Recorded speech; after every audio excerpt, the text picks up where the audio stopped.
आज हमारे यहाँ जेंडर जस्टिस की बात हो रही, तो कभी कभी लगता है कि हमारा पूर्वज अगर कोई जिंदा होता तो वो तो शायद सुन के ही मर जाता। आज महिलाओं को रिजर्वेशन देने की बात हो रही है, आज हर चौराहे पे महिलाओं के साथ रेप हो रहा है। कोई घर में घुस के कर रहा है, कोई सड़क पे कर रहा है, कोई चौराहे पे कर रहा है। लड़कियां सड़क पे चल नहीं सकती, महिलाएं सड़क पे चल नहीं सकती। इस सारे कालखंड से उस महिला का यानी उस मां का रोल नहीं बदला है। और क्यों मैं कह रहा हूं कि इस तत्व को पकड़िए आप कि ये सबसे बड़ा इस फोन में महिला के बारे में ये क्यों कहा गया, मां को दुनिया का सबसे बड़ा सच क्यों माना है। सूरज हो सकता है कि 2 दिन ना दिखाई दे आपको, न निकले आज सूरज, लेकिन मां हजारों साल पहले भी अपने गर्भ से जन्म देती थी और आज भी दे रही है।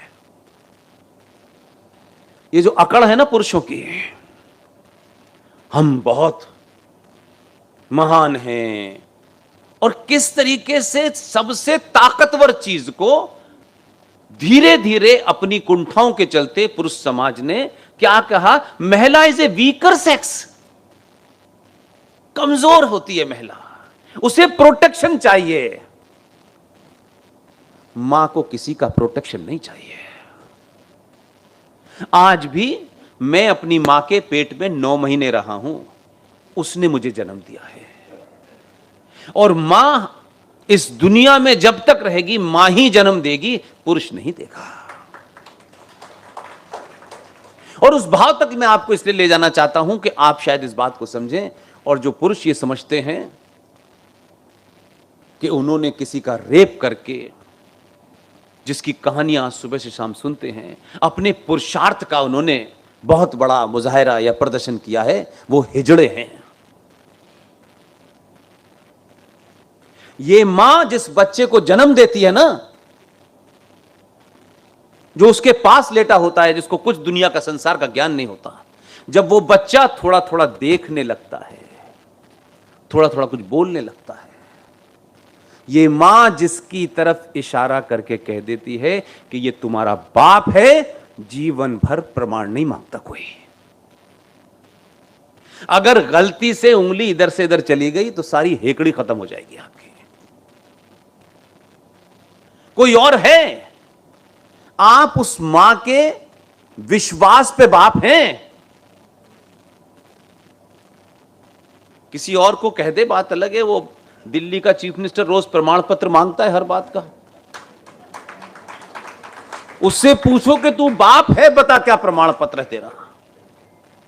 मां से बड़ा कोई प्रमाण पत्र है? आज तो आपको जाके प्रमाण पत्र मिलते हैं कागज पे, ये तो सदियों से चला आ रहा है। इसलिए मैं उसको दूसरे भाव में इसलिए ले जाता हूं कि जब आप मां के पैर छूते हैं तो पैर छूना क्या है, कोई रस्म नहीं है। जिस मां के शरीर से मैं या मेरी बहन बनी है, मां का पूरा शरीर वो पावर हाउस है।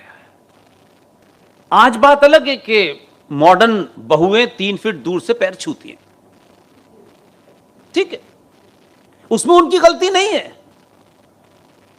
ये हमारे घर में बुजुर्गों को बताना चाहिए था, बैठना चाहिए था, तो हम नहीं कर रहे।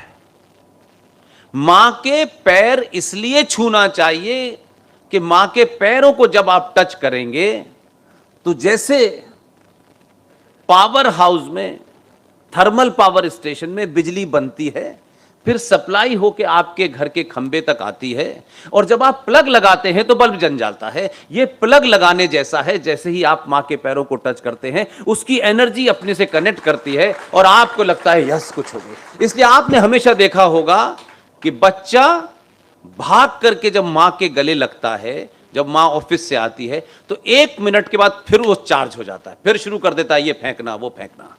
तो ये एक साइंटिफिक चीज है, सनातन शुद्ध रूप से साइंस है। अब साइंस शब्द पहले बाद में आया तो हम ये समझते हैं सनातन सिर्फ 5 चीजों पे टिका हुआ है, और उसके अलावा कुछ नहीं है। उसी से हमारा शरीर चलता है, उसी से दिन रात होते हैं, मनुष्य नष्ट होते रहते हैं। ये जिस दिन भी नष्ट होगा, स्टालिन की नस्लें भी नष्ट हो जाएंगी। इसलिए आपने जो हमारी बहन परिचय दे रही थी उसमें राम का जिक्र किया, धर्म का जिक्र किया। एक शब्द का सनातनी हिंदुओं ने अनर्थ कर दिया है, और ये मुरारी बापू नहीं बताएंगे। मैं गुजरात में कह रहा हूं, क्योंकि मुरारी बापू को कथा सुननी है, सुनानी है, 4 करोड़ रुपए लेने हैं, और मौला रे मौला और अली अली भी करना है। मैं इस बात के खिलाफ हूं। आप गुजराती हैं, आपको उनके ऊपर मान हो सकता है, मैंने उनकी शान में निजी तौर पे कुछ नहीं कहा, लेकिन ऐसे फ्रॉडों को भगाइए। मैं बहुत ब्लंट आदमी हूं, मेरा निजी कुछ नहीं है।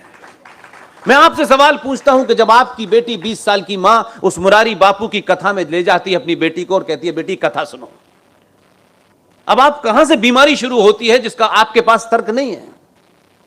वो 20 साल की 21 साल की बेटी मां के साथ एक भाव के साथ कथा सुनने जा रही है, और कथा में राम की बात कही जा रही है, लक्ष्मण की बात कही जा रही है, सारी कहां, और उसी कथा में कथा कहते कहते अली अली और मौला मौला भी जब वो कहते हैं, तो उस बेटी को लगता है कि अगर राम भी हैं, कृष्ण भी हैं, भरत भी हैं, सब कुछ इसमें है, तो मौला भी हैं और अली भी हैं, तो अगर मैं अली के साथ चली जाती हूं तो फिर प्रॉब्लम क्या है।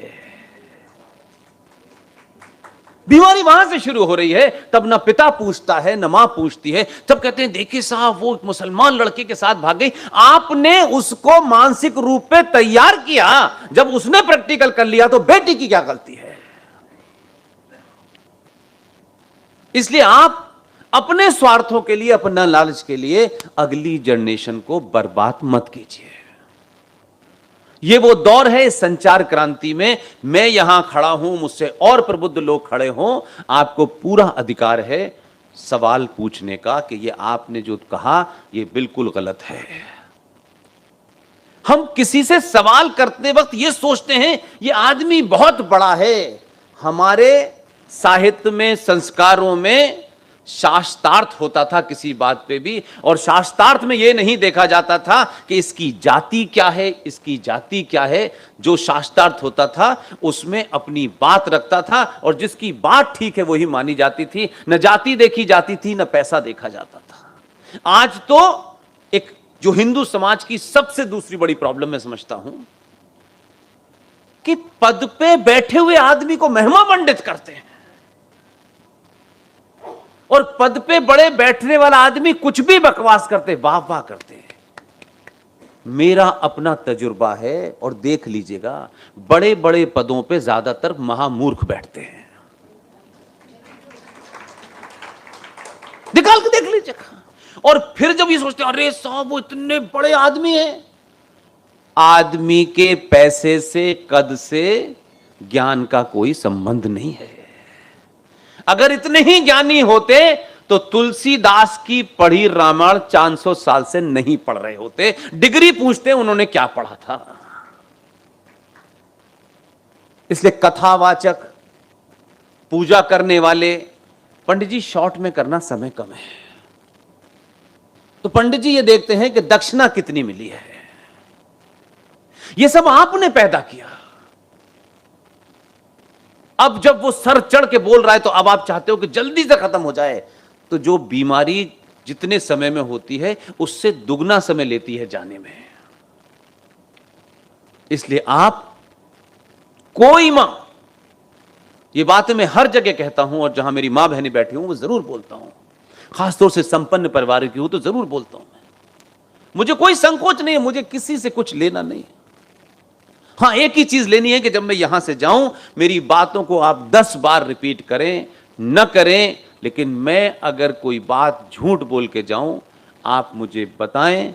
मैं उस दिन मुझे लगेगा कि ये बात करेक्ट करनी है और मैं लगातार झूठ बोल रहा हूं, उसी दिन बोलना बंद कर दूंगा। आपकी माएं टीवी सीरियल देखिए, सास भी बहू देखिए, फिर उसमें नई नई रोज साड़ियां देखिए, फिर कैटरीना कैफ को देखिए।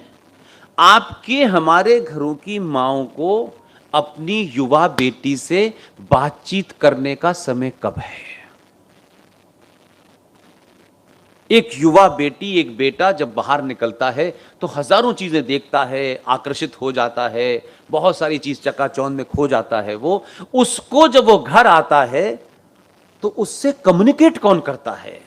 पिताजी को पैसा कमाना है, भाई को गर्लफ्रेंड को घुमाना है, तो घर में जो 22 साल की बेटी है, मां को सास भी कबू देखना है। वो बेटी के मन में भी समय के हिसाब से, काल परिस्थिति के हिसाब से उसके शरीर में और उसके मन में भी बदलाव हो रहा है। उसमें भी नई नई चीजें समझने का उसकी एक दिलचस्पी है, उसकी क्यूरोसिटी है, लेकिन वो तो आप बात नहीं कर रहे हैं। और जब आप बात नहीं करती हैं, ये ह्यूमन टेंडेंसी है। घर में बड़े सारे बुजुर्ग हैं जिनसे घर में लोग बात नहीं करते हैं। वो बुजुर्ग घर से निकल के मंदिर पे जाके कहीं बैठ जाते हैं, किसी पंचायत में जाके बैठ जाते हैं, क्योंकि उनके पास बहुत कुछ है कहने के लिए। कोई सुनता नहीं है घर में, क्योंकि हमारे यहां बुजुर्ग आदमी लाइबिलिटी बन जाता है। उनको खाना दे दिया, बस ठीक है। उसके उस एक्सपीरियंस के बारे में कम्युनिकेशन ही नहीं है। तो आपकी बेटी बाहर जाती है, न उसके साथ कोई पिक्चर देखने जा रहा है, न वो अपने भाव, मन के भाव प्रकट कर रही है। तब ऐसे में बहुत सारे फ्रॉड सड़कों पर घूम रहे हैं। जिन्हें टोपी पहननी थी वो कलावा बांध के घूम रहे हैं, और आपकी बेटी के मन को, उसको हल्के से टच करते हैं, और क्योंकि वो भरी हुई होती है तो वो एक्सपोज हो जाती है और तमाम बातें उससे करने लगती है। धीरे धीरे उसे अब्दुल भाई अच्छे लगने लगते हैं, और एक दिन अब्दुल भाई 35 टुकड़ों में फ्रिज में रख देते हैं उसको।